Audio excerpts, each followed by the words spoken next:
Okay, welcome to week 6. I don't know how you guys are doing, but this last week was a pretty intense one for me. So that's why I got this in the background, just kind of my theme for the week.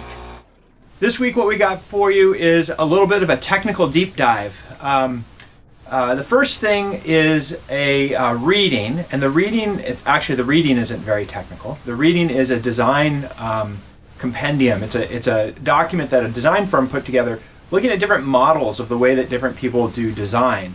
And I'm putting that up to give you something to reflect on at a high level about design in general. It's a really long document. It's like 140 or 150 pages long.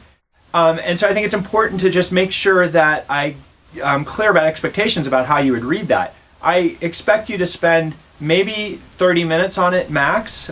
Spend about 10 minutes reading through the first couple pages, which are really light reading, and then looking through some of the different diagrams. It's a very visual book. It's almost like a coffee table book, although it could probably use a revision before it's ready for a coffee table.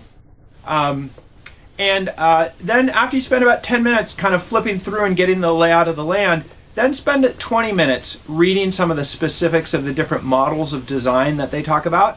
And they're talking about design from all different fields, not just computational design or user interaction design. Talking about fashion design and engineering design and industrial design, all kinds of different kinds of design.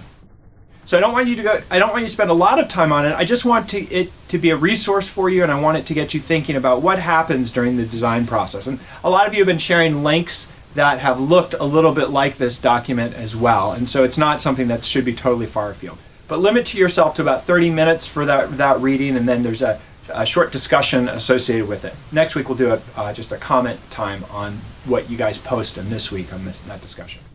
So that's chunk 1. Chunk 1 is reading. Chunk 2 is going to be JavaScript tutorial. So I'm going to send you back to Code Academy this week, and I'm going to have you go through a subset of the Learning JavaScript tutorial that they've got there.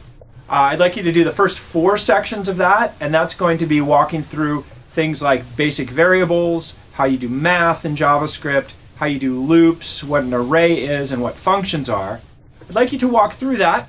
I don't expect everyone to become a Java programmer after doing one online tutorial, but the reason why I want you to do that first is so that as we start to do the code, you will at least have some grounding about what in the world am I doing, for those of you that don't already have that JavaScript background. And for those of you that do, it'll be a good opportunity to just make sure there aren't any gaps in what you know. Following that, the third piece, so the first piece is going to be the reading. That's a relatively small amount of this week's work. The JavaScript tutorial is the second piece. That's a pretty big chunk of work. I'm saying somewhere around 5, maybe 7 hours of time on that, depending on what your background is. It wouldn't take me nearly that long, but also when I go through it, I'm a lot more familiar with the content there. So it's real tough for me to give you accurate estimates on time. So I'm being a little bit conservative in deference to the people that don't have as much background in this in our cohort. The third piece is starting to get into the weeds of the reverse-eye application. And so there's one video, which is a video about the design I put together for the application. It's really an architecture for it. And not all the details are there, but it's enough to get you going on the high-level implementation of it. There's no assessment associated with it, but it's important that you watch that video so you understand what it is we're building. And then the second half of that third piece is actually going and implementing something on Heroku.